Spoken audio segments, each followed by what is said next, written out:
Well, I gotta come out here and mow by these grapes. But I have I've basically done 2 plantings this year. I first came out here and planted all 50 plants, and only about half of them lived. And so I ordered a bunch more and planted those. And I did a different strategy where I put the plants under these cups. And I had basically 100% success rate on that. There's a couple of them out of the 50 that didn't make it. That one has just some little leaves that are coming in, and that one was one that was from the first planting. And over here, also from the first planting, this one didn't make it. But on the second planting, all of them made it.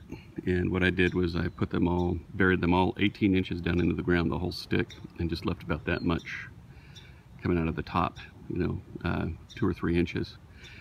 And I put, these big cups over the top of that, like a greenhouse, and put the drip irrigation going right down on it, pretty much. And for those, I had 100% success rate. And this half over here is Grenache, that half down there is Shiraz. And I've already got, from my first year here, these grapes that are coming in on these Grenache. And I think I'll just let them go, even though it's stealing energy from the plant, just because it'll be kind of exciting to have grapes my very first year. And I have no idea if the Grenache grape is any good if you just eat it as opposed to make wine out of it or something. I just ripped up this root ball. It was a big tree slash bush. I'm gonna throw it in there.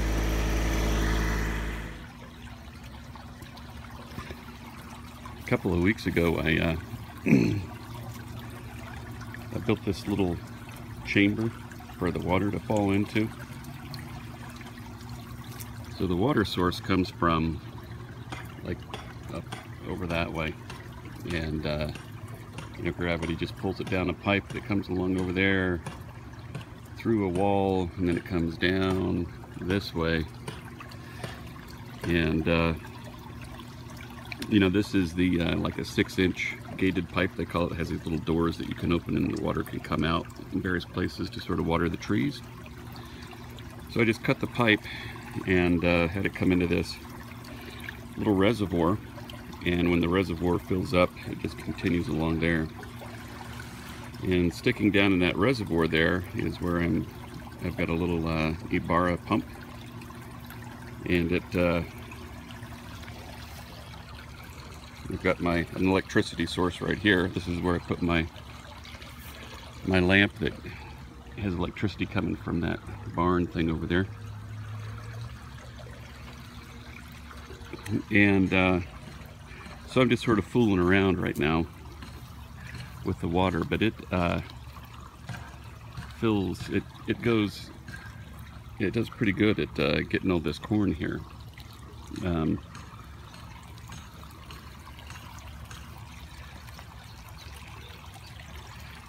You can see the water coming out there. And it's just a little pump. That pump is made for flooding like this, not for sprinklers, so it just moves a lot of volume without a lot of pressure.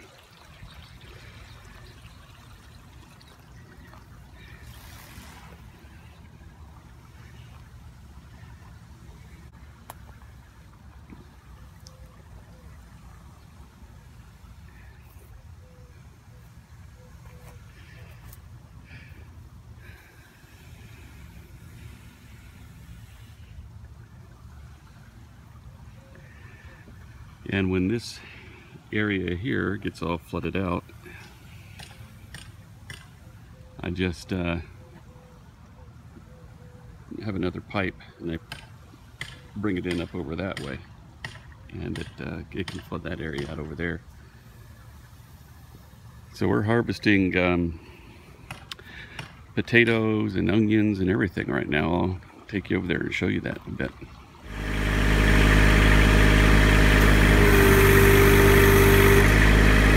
Picked up this big concrete slab using my homemade forks. I'm gonna dump it right in there. Well, here we are in the middle of July, and I'm flooding out the garden.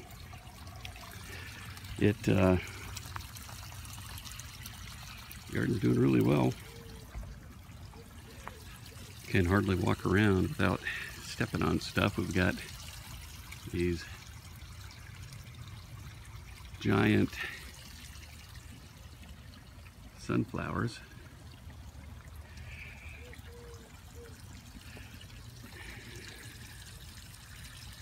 And all these tomatoes. We harvested a bunch of all the onions basically, and the tomatoes are now ready to go, or the potatoes are now ready to go.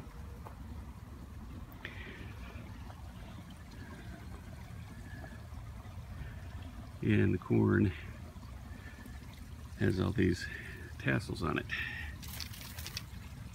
They're ready to do their business as soon as the ears come out.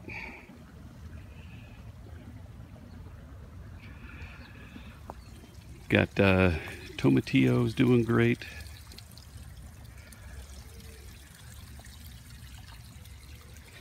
You can get across here.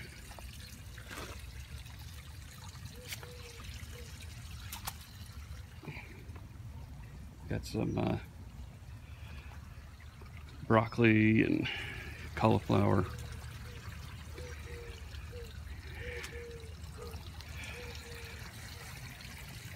And these guys, they just turn orange, and that's when they're ready. Harvested a few red tomatoes, but we've got most of these things are all green, but these plants are just full of these tomatoes. As soon as they're ready, it's going to be crazy.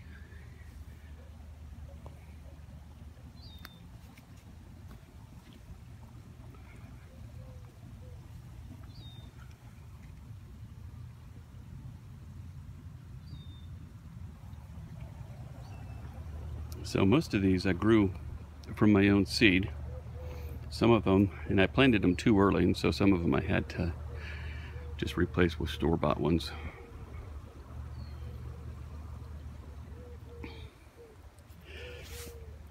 Got these purple beans or peas or whatever they are. Top pick. They're doing great.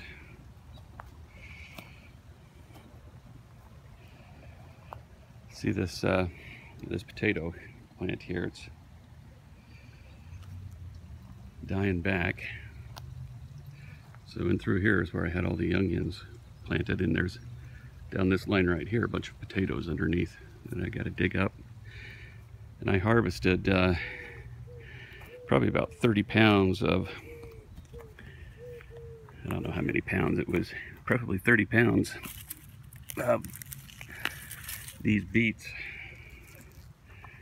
These beets still have lots and lots of them. Just testing out the